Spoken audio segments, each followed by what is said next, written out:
윤봉길 의거 뒤 김구가 선택한 싸움. 백범 김구 일대기 1장. 1876년 황해도 해주 백운방의 작은 초가집에서 한 아이가 태어났습니다. 그의 이름은 김창수. 가난한 농가의 아들이었지만 그의 눈빛만은 누구보다 빛났습니다. 어린 김창수는 글을 배우며 자랐습니다. 비록 가난했지만 아버지는 아들에게 글과 의리를 가르쳤습니다. 사람은 의로움을 지켜야 한다. 약한 자를 돕고 불의와 맞서야 한다. 아버지의 가르침은 소년의 가슴 깊이 새겨졌습니다. 마을에서 김창수는 의협심이 강한 청년으로 자랐습니다. 억울한 일을 당한 이웃이 있으면 그는 가만히 있지 못했습니다. 때로는 자신이 손해를 보더라도 정의를 위해 나섰습니다. 마을 사람들은 그를 믿고 따랐습니다. 하지만 조선은 혼란의 시대였습니다. 청나라와 일본이 조선 땅을 두고 다투었고 백성들의 삶은 날로 피폐해졌습니다. 외세의 침탈과 탐관오리의 횡포 속에서 조선의 젊은이들은 분노했습니다. 1895년 20살의 김창수는 치아포에서 일본인을 살해하는 사건에 연루됩니다.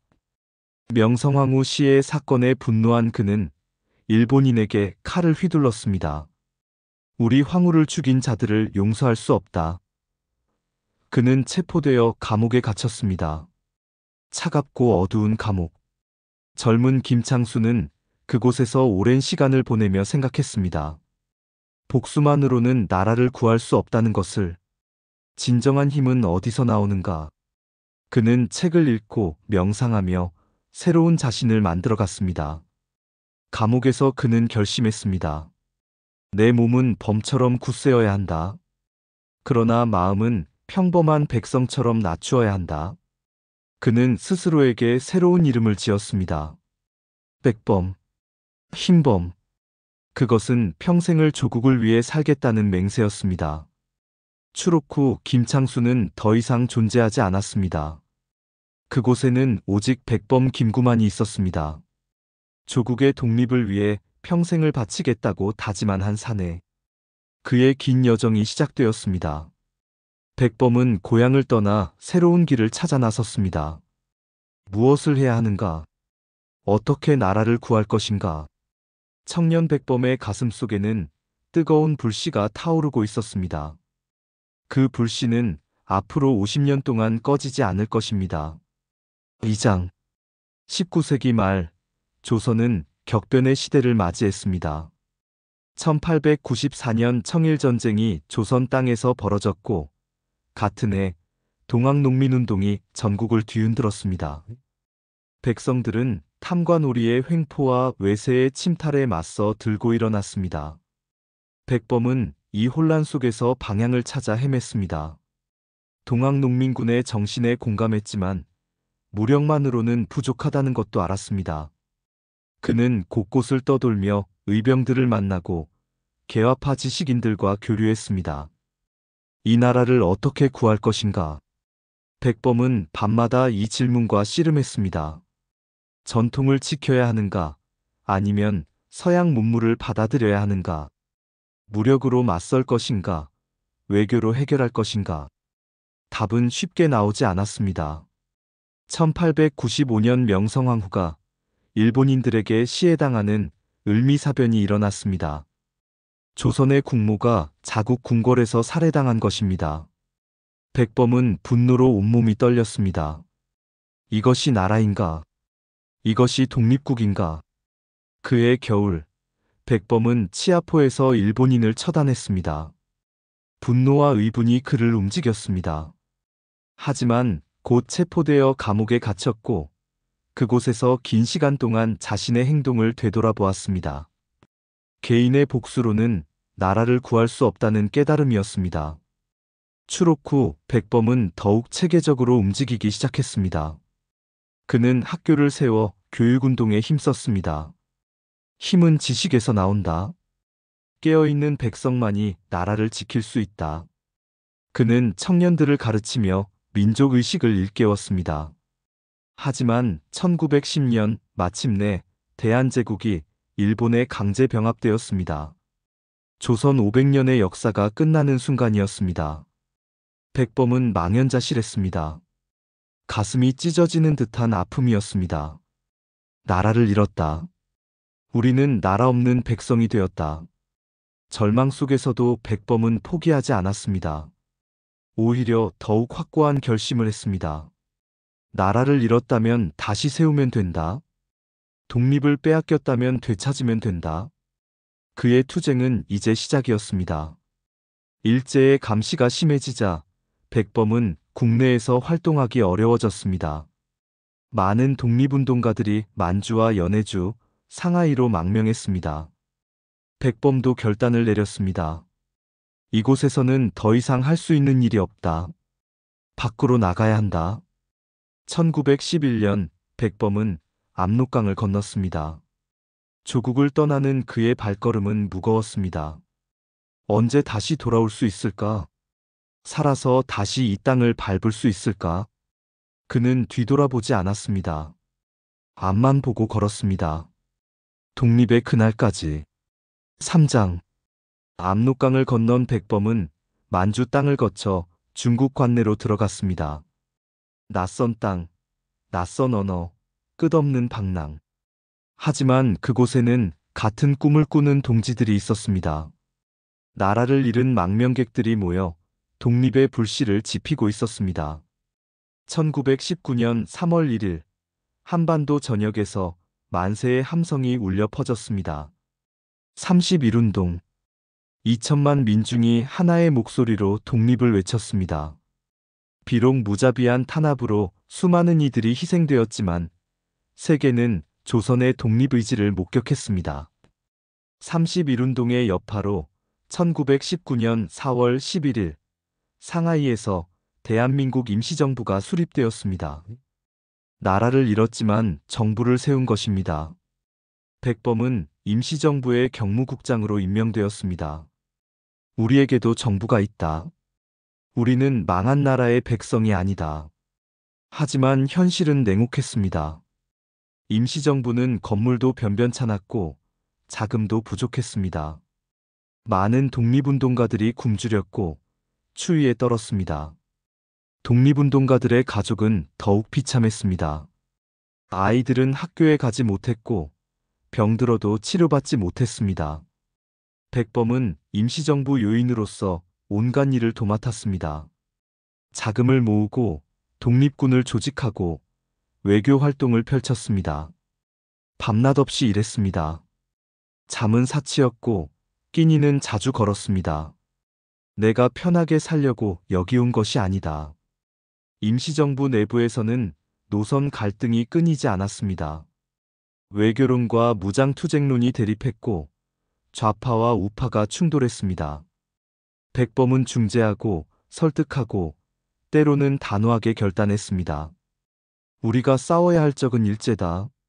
서로 싸울 때가 아니다. 1920년대 임시정부는 더욱 어려워졌습니다. 국내외 지원이 끊겼고 많은 동지들이 떠났습니다. 임시정부는 유명무실해질 위기에 처했습니다. 하지만 백범은 버텼습니다. 이 정부가 무너지면 모든 것이 끝난다. 버텨야 한다. 백범은 임시정부를 살리기 위해 온갖 방법을 동원했습니다. 화교사회에 도움을 청했고 중국 인사들과 교류했습니다.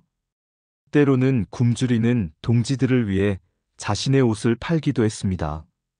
우리가 버티면 언젠가는 기회가 온다. 1926년 백범은 임시정부 국무령에 선출되었습니다. 최고 지도자가 된 것입니다. 그의 어깨는 무거웠습니다. 쓰러져가는 임시정부를 일으켜 세워야 했습니다. 흩어진 동지들을 다시 모아야 했습니다. 나는 이 정부와 운명을 함께하겠다. 백범의 집무실은 허름했습니다. 낡은 책상 하나, 삐걱거리는 의자 하나. 벽에는 태극기가 걸려 있었고 그 아래에는 글귀가 적혀 있었습니다.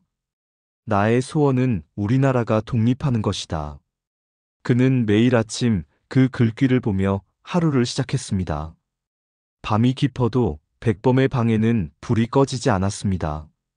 독립의 전략을 고민하고 동지들에게 편지를 쓰고 문서를 정리했습니다. 피곤에 지쳐 책상에 엎드려 잠들기 일쑤였습니다. 아침이 되면 다시 일어나 싸웠습니다. 독립의 그날을 위해 사장 1930년대에 접어들며 일제의 식민지배는 더욱 가혹해졌습니다. 만주사변과 중일전쟁으로 일본은 대륙 침략을 노골화했고 조선에서는 민족말살 정책이 시행되었습니다. 이름을 빼앗고 말을 빼앗고 역사를 빼앗으려 했습니다. 백범은 절박했습니다. 외교만으로는 한계가 있었습니다. 국제사회는 약소민족의 독립에 관심이 없었습니다. 우리 스스로 싸워야 한다. 피를 흘려야 세계가 우리를 본다. 그는 무장투쟁을 결심했습니다. 1931년 백범은 한인애국단을 조직했습니다. 목숨을 바쳐 일제의 핵심 인물을 처단하는 의열투쟁 조직이었습니다. 우리에게는 군대도 무기도 없다. 하지만 목숨을 바칠 용기는 있다.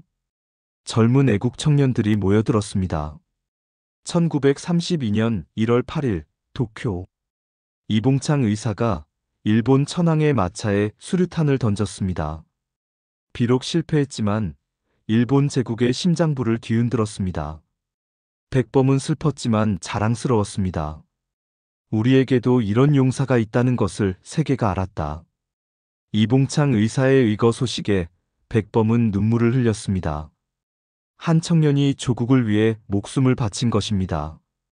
나는 그를 보낼 때 아버지의 심정이었다.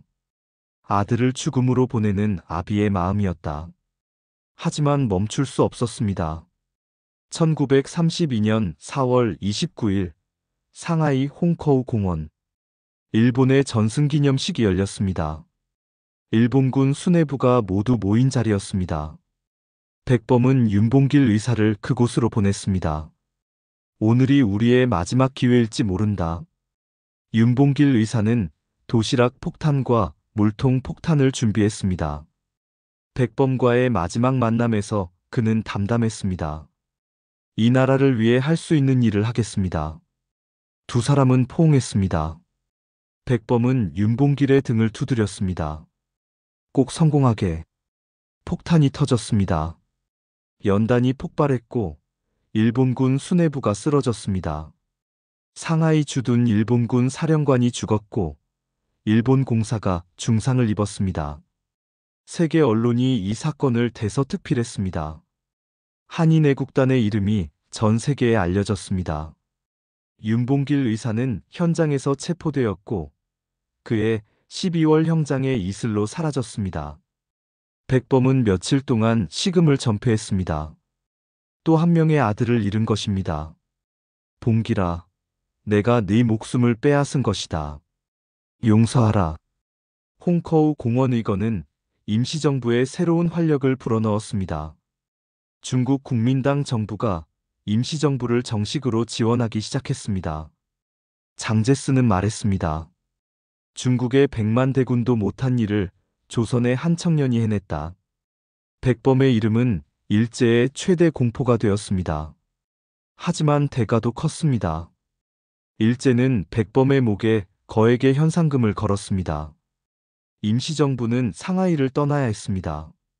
끝없는 도피와 망명이 시작되었습니다.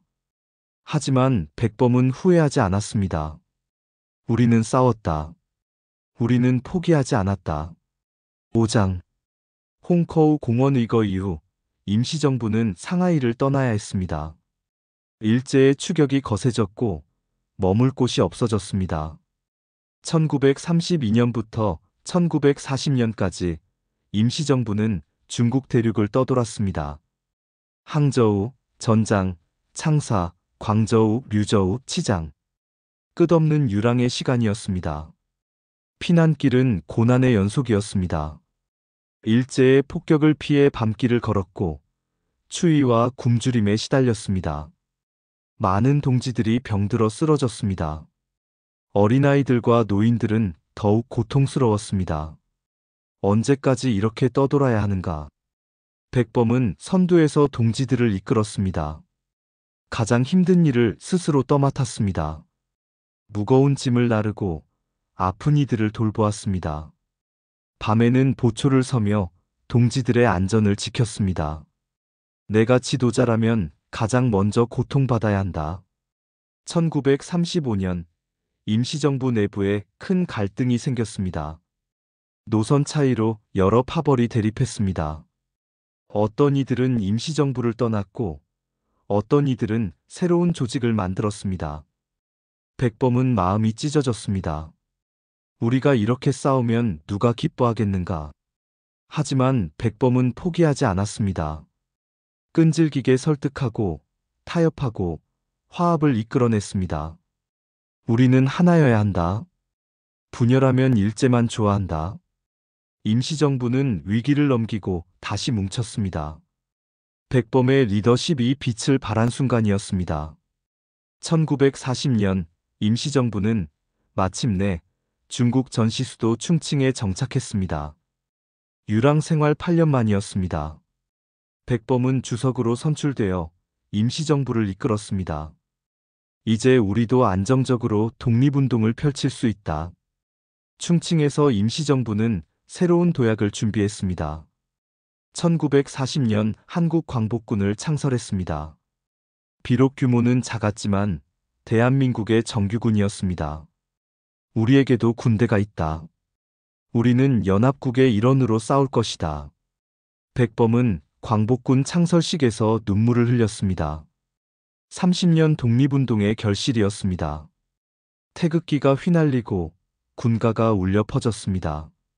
마침내 우리도 당당히 싸울 수 있는 힘을 가졌다. 제2차 세계대전이 격화되면서 일본의 패망이 가시화되었습니다. 백범은 광복을 준비했습니다. 국내 진입작전을 계획하고 해방 후 정부 수립을 구상했습니다.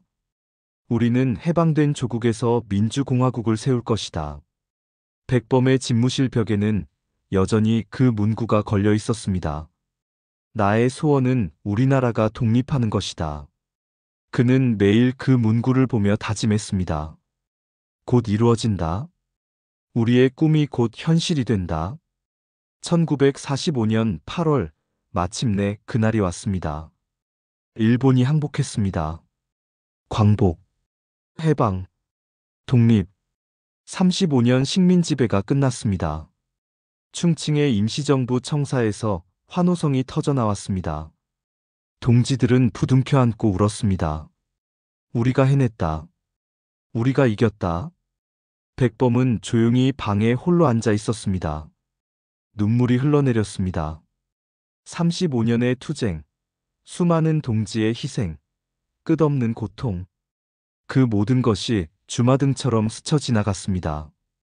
동지들이여, 우리가 마침내 승리했소. 당신들의 희생이 헛되지 않았소. 6장 1945년 11월 백범은 27년 만에 조국으로 돌아왔습니다. 김포공항에는 수많은 인파가 몰려들었습니다. 백범 선생님이 오신다. 환호와 눈물이 쏟아졌습니다. 백범은 비행기에서 내려 조국의 흙을 밟았습니다. 무릎을 꿇고 땅에 입을 맞췄습니다. 하지만 감격도 잠시, 백범은 곧 냉혹한 현실을 직시해야 했습니다. 조국은 38도선으로 갈라져 있었습니다. 북에는 소련군이, 남에는 미군이 주둔했습니다. 해방은 되었지만 진정한 독립은 아니었습니다. 이것이 우리가 꿈꾼 해방인가? 미군정과 소련군정은 각각 남과 북에서 영향력을 키워갔습니다. 좌익과 우익의 대립이 격화되었습니다. 친일파 문제도 해결되지 않았습니다. 독립운동가들은 홀대받고 친일파들은 요직을 차지했습니다. 백범은 분노했습니다. 나라를 팔아먹은 자들이 떵떵거리고 목숨 바쳐 독립운동한 이들이 굶주리고 있다.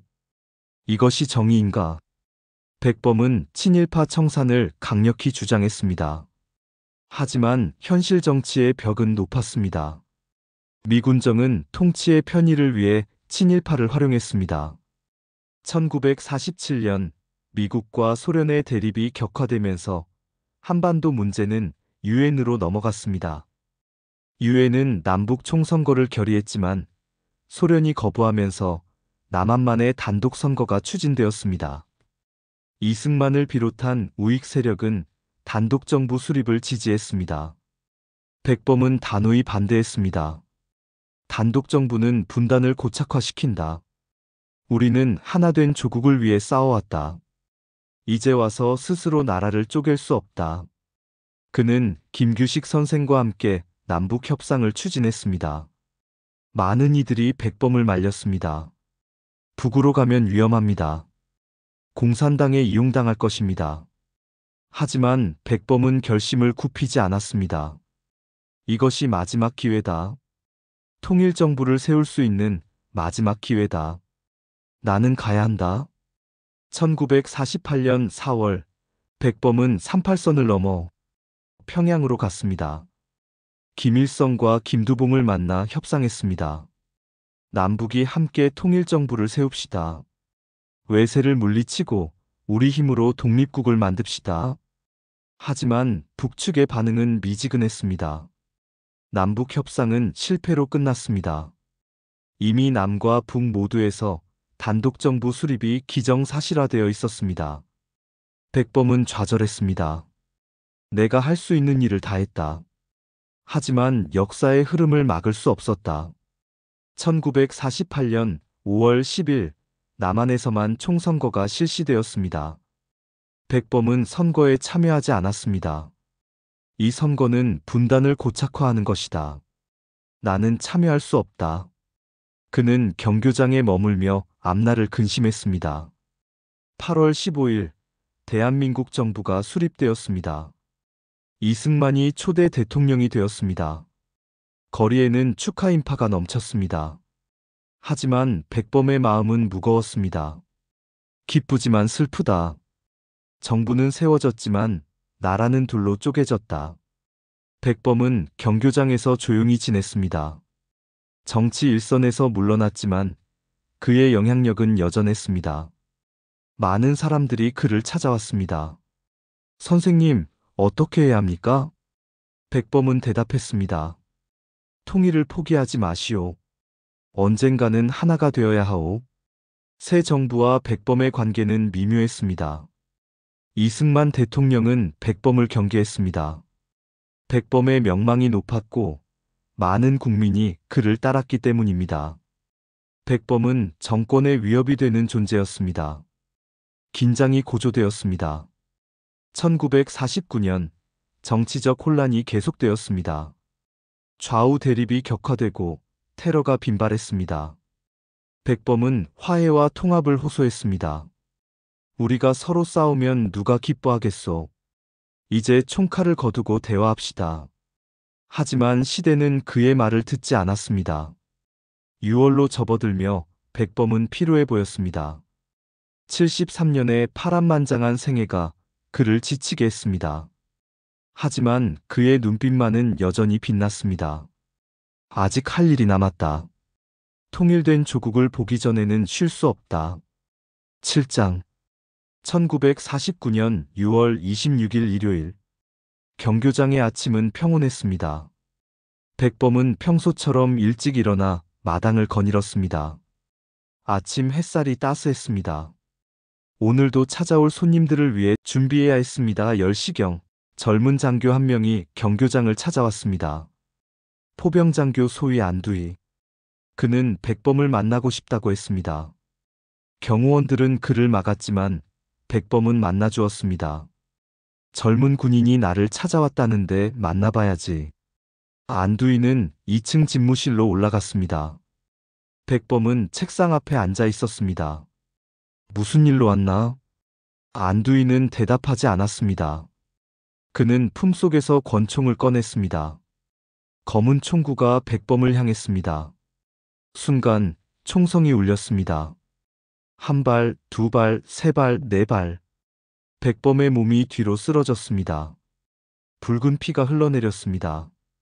73년을 살아온 몸이 책상 옆에 쓰러져 있었습니다. 평생을 조국을 위해 바친 한 사내의 생이 끝나는 순간이었습니다.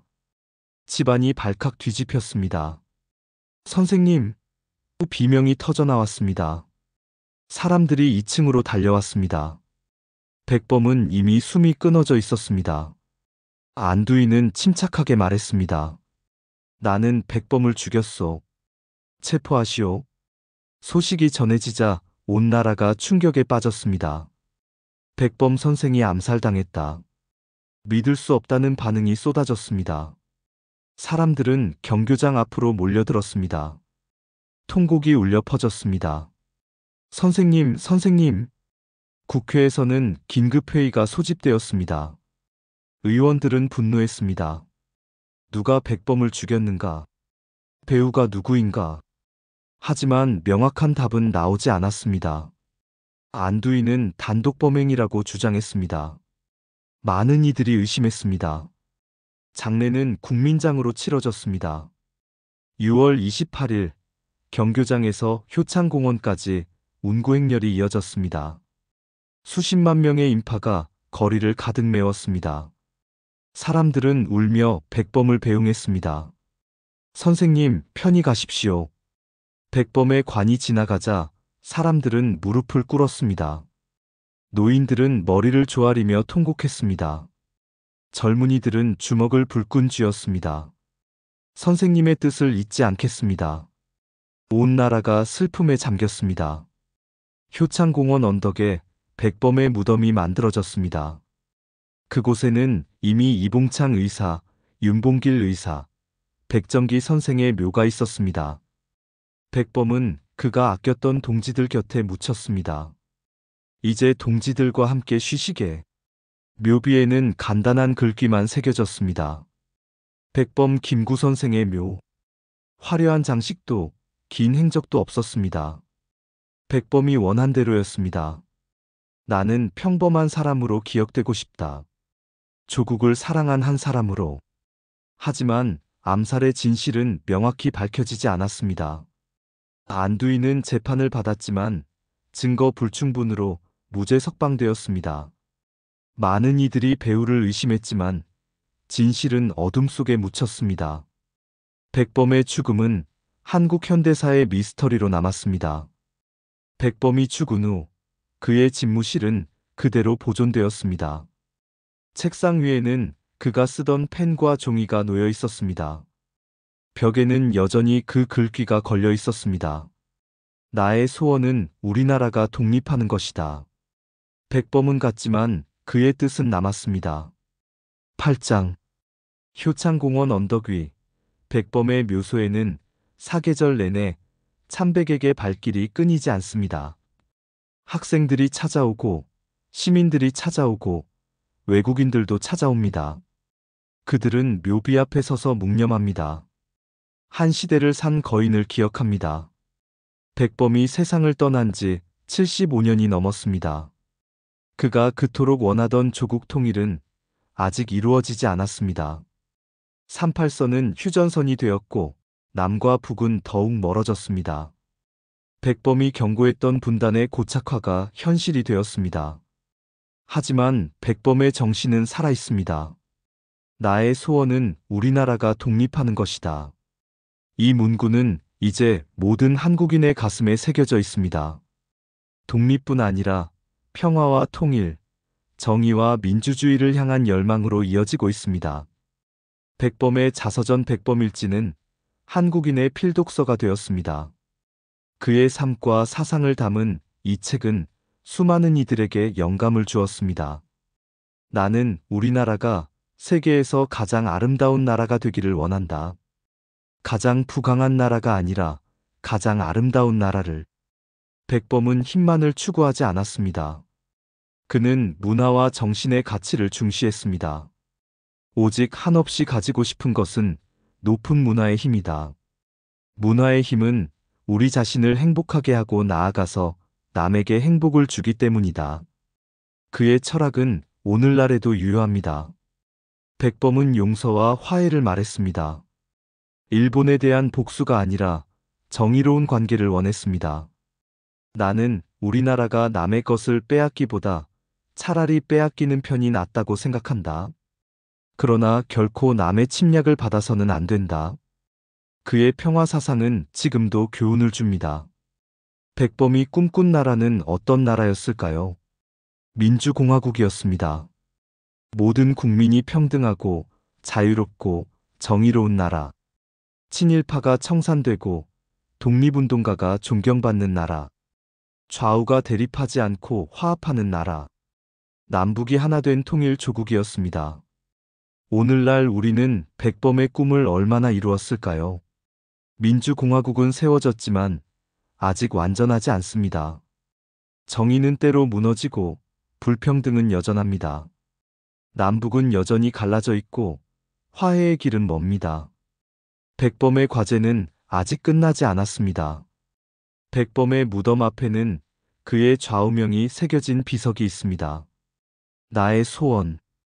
짧지만 강렬한 이 두 단어는 백범의 일생을 압축합니다. 개인의 영달이 아니라 나라와 민족의 미래를 소원했던 한 지도자의 모습이 담겨 있습니다. 매년 6월 26일 백범의 서거일이 되면 추도식이 열립니다. 정치인들이 오고 시민단체가 오고 학생들이 옵니다. 그들은 백범을 추모하고 그의 뜻을 기립니다. 선생님의 꿈을 이어가겠습니다. 새로운 세대가 다짐합니다. 백범은 완벽한 사람이 아니었습니다. 때로는 판단착오를 했고 때로는 좌절했습니다. 하지만 그는 평생 조국을 위해 헌신했습니다. 자신의 안위보다 나라를 먼저 생각했습니다. 그것이 백범을 위대하게 만든 이유입니다. 오늘 우리는 백범에게 묻습니다. 선생님, 우리는 잘하고 있습니까? 선생님이 원하시던 나라를 만들고 있습니까? 백범은 대답하지 않지만 우리는 압니다. 아직 갈 길이 멀다는 것을, 하지만 포기해서는 안 된다는 것을. 백범의 정신은 정의입니다. 불의에 맞서는 용기입니다. 통합과 화해의 리더십입니다. 개인보다 공동체를 앞세우는 헌신입니다. 이것이 백범이 우리에게 남긴 유산입니다. 이것이 우리가 백범에게서 배워야 할 교훈입니다. 효창공원을 나서며 사람들은 생각합니다. 나는 오늘 무엇을 할 것인가? 나는 내 나라를 위해 무엇을 할 것인가? 백범의 삶이 우리에게 던지는 질문입니다. 그리고 우리 각자가 답해야 할 숙제입니다. 백범 김구. 그는 한 시대를 산 독립운동가였습니다. 하지만 그의 정신은 시대를 초월합니다. 정의와 평화, 통일과 민주주의를 향한 그의 열망은 영원히 우리 곁에 남을 것입니다. 나의 소원은 우리나라가 독립하는 것이다. 이 문구가 있는 한 백범은 영원히 살아 있습니다.